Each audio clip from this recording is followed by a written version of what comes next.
السلام علیکم ورحمۃ اللہ وبرکاتہ۔ قرآن مجید کے حوالے سے آج ہمارا سبق شروع ہو رہا ہے ترجمہ قرآن کا۔ قرآن مجید پورا سمجھنا ایک مسلمان پر لازم ہے، اور آپ وہ خوش نصیب لوگ ہیں جن کو اللہ تبارک و تعالی نے موقع دیا ہے کہ وہ پورا قرآن مجید کا ترجمہ پڑھ لیں۔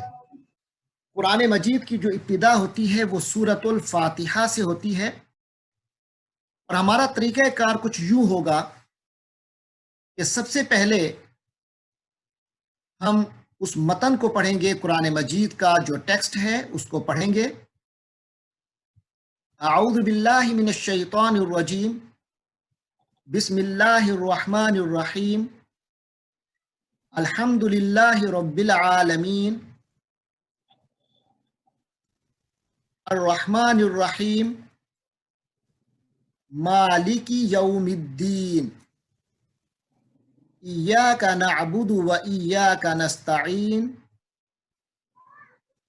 اہدنا الصراط المستقیم، صراط الذین انعمت علیہم غیر المغضوب علیہم ولا الضالین، آمین۔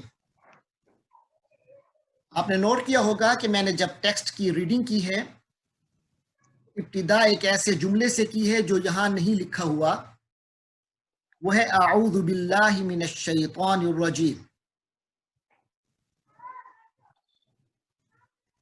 اور اینڈ پہ میں نے ایک ایسے لفظ سے کیا ہے جو یہاں نہیں لکھا، وہ ہے آمین۔ یہ صرف قرآن مجید کے ادب کے تقاضے کے ساتھ بولے گئے ہیں۔ سب سے پہلے اعوذ باللہ من الشیطان الرجیم پڑھا گیا۔ اعوذ باللہ من الشیطان الرجیم جو ہے، یہ اصل میں اللہ تعالیٰ کا حکم ہے کہ جب بھی قرآن مجید پڑھنا شروع کرو تو اس سے پہلے اللہ کی پناہ میں آ جایا کرو، شیطان مردود سے بچ کر۔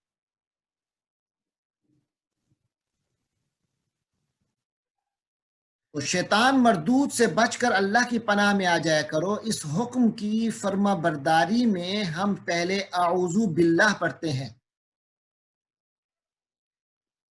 اور جو آخر میں آمین پڑھا ہے وہ اس لیے کہ ہمیں سنت سے پتہ چلا ہے کہ جب سورۃ الفاتحہ میں یہ دعا کی، سورۃ الفاتحہ کیونکہ دراصل ایک دعا ہے، جب اس کو پورا پڑھا جائے تو جب ولا تک پڑھا جائے تو پھر اس کے بعد آمین کہنا چاہیے، یہ سنت سے ثابت ہے، اس لیے ہم نے اس کے آخر میں آمین کہا، والین کے بعد وقفہ دے کر پھر آمین۔ سورۃ الفاتحہ میں 29 الفاظ ہیں، ان میں سے 6 الفاظ وہ ہیں جو ریپیٹ ہوئے ہیں، یا پورے کے پورے، یا